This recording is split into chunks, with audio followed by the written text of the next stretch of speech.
Hi everybody, it's Susan from Sunrise Quilt Studio. In today's video I want to show you some variations that you can put in your quilted feathers. I'm going to concentrate on the feather spine as well as the feather design and the feather length. So I hope you'll stay tuned and I hope you enjoy this video. Today I want to show you a couple of different ways to do the spine in your feather and different ways to actually do your feathers, so different lengths and different styles. So on these feathers we've done the curly spine, and then on this one here we did just a straight spine. Now you can, and there's single spines, but you can double these up and do different things within those spines. So let's look at one design here, and I'm going to go ahead and do a curvy spine, and then I'm going to come back and make it look kind of like a ribbon, like this. Now we can build our feathers off of there. So from this point, let me go ahead and draw this with my Sharpie so you can see it a little bit better.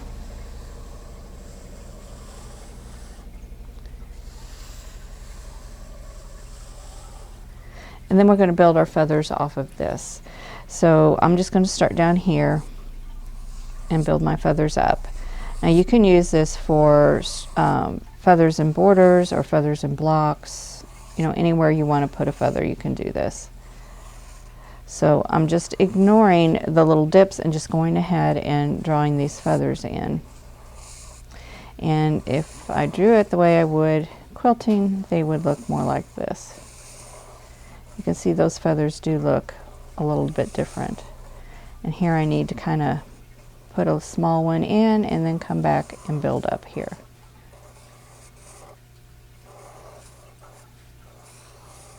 And then just keep drawing them in. And then the same thing on this side.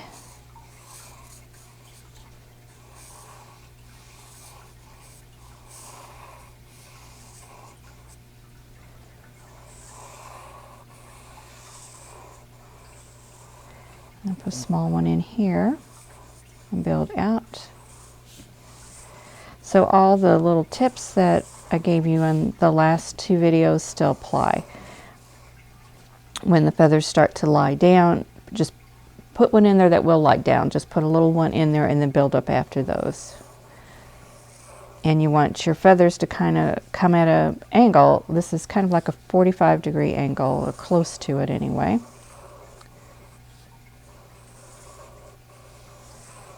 And make those, the heads of the feathers, wider than your tail.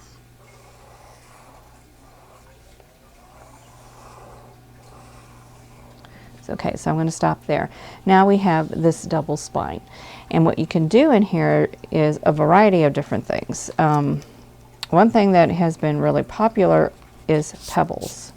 And so you can come through and do your pebbles. Now, if you're not comfortable with pebbles, one easy way to do it is to keep, instead of doing one this way and then one that way, do them all the same direction. So I'm going down and around, and just have those pebbles touch each other.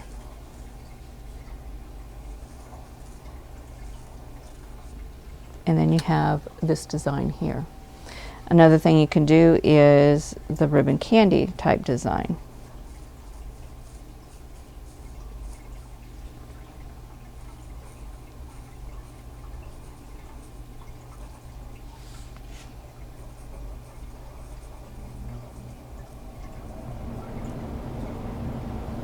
And you have that kind of a look.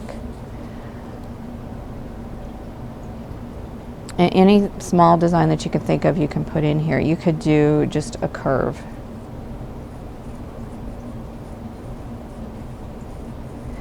Which I believe they call this the banana design.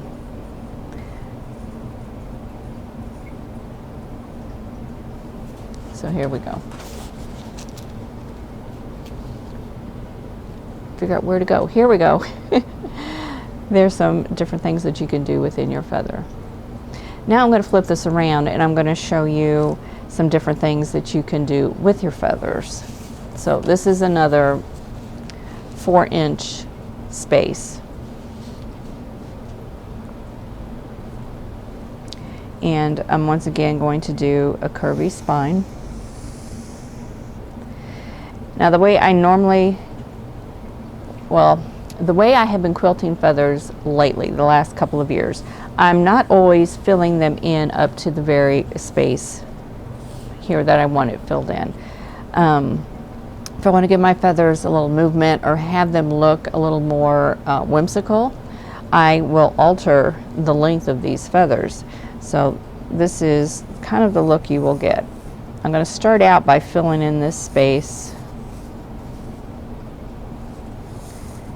And now I'm going to make this one shorter, the next one longer, and just go back and forth, short and long, short and long, short and long. And then I need to lay this feather down and fill in. Make this feather shorter, this one longer, short and long. And they don't have to be this pronounced, they can just be a very subtle difference between the lengths. And we'll come over on this side.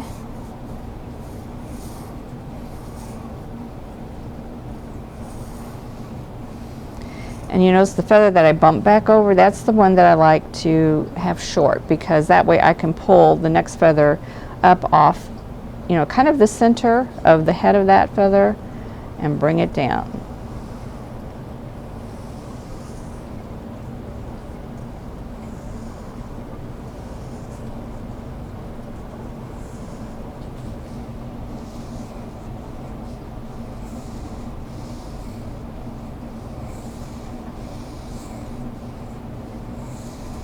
That one's not very pretty, but I'm getting snagged up on the rim here. I'd rather for that one go like that. Anyway, don't look at that mess. You can see here how these feathers have varying lengths up here, and that'll give your feather a little more whimsical look.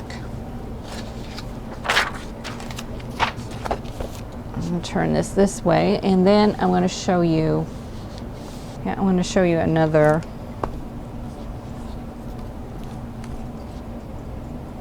way to do your feathers.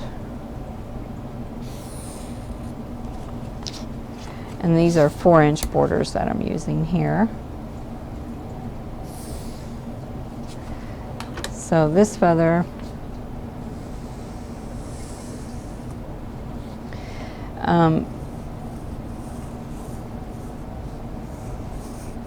I'm going to put a curl in that feather, do a plain feather, and then do another curl.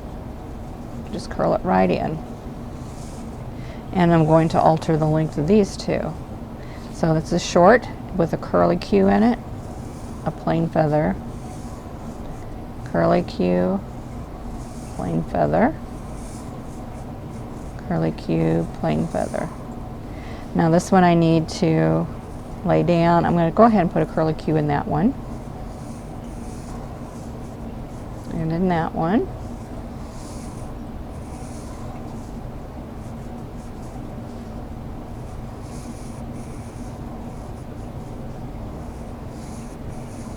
Now when you're quilting these, you'll get a rhythm, and you won't even have to stop and think about which ones need the curly Q and which ones don't.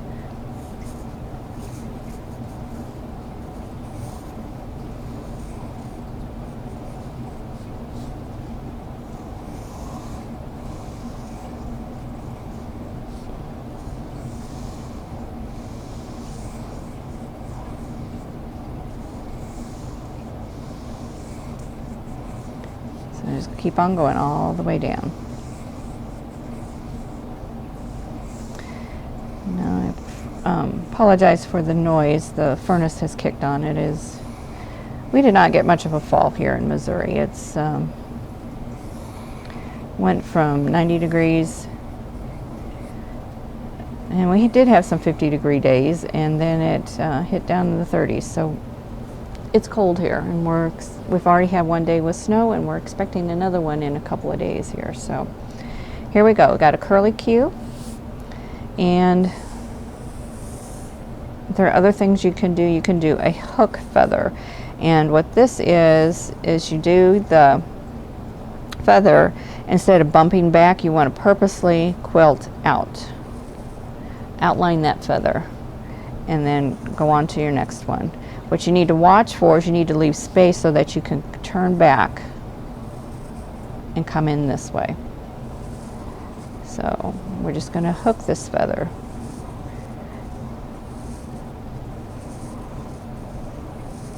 And this is really good if you're really not wanting to concentrate a whole lot on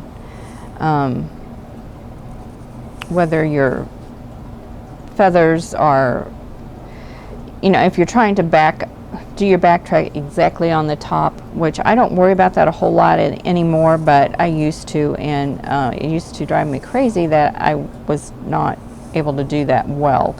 And of course all that takes is practice, but if I had a project that was really important and I just wanted formal feathers, but I did not like the bump back, I would do these feathers.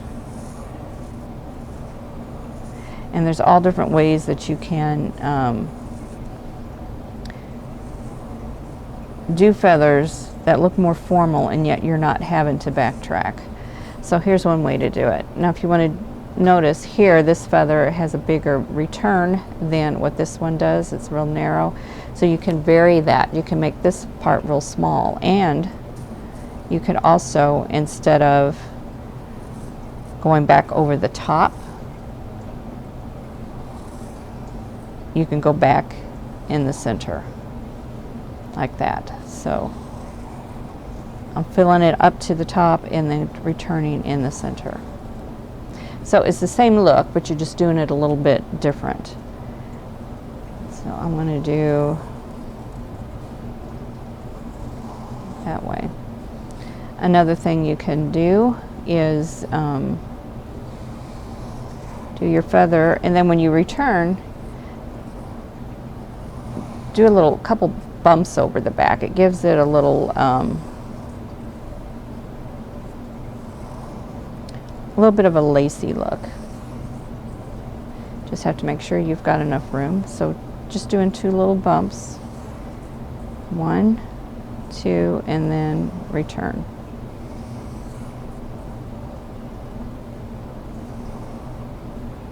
So you have that kind of a look. So lots of different ways that you can do a formal feather without backtracking. So anything you can think of. You could do something more jagged if you like. Say you're doing, I don't know, some kind of an art quilt maybe, and you want a feather, but you want that look a little more jagged. You could do something like that. So just think of things that you could do. You could do like a corkscrew.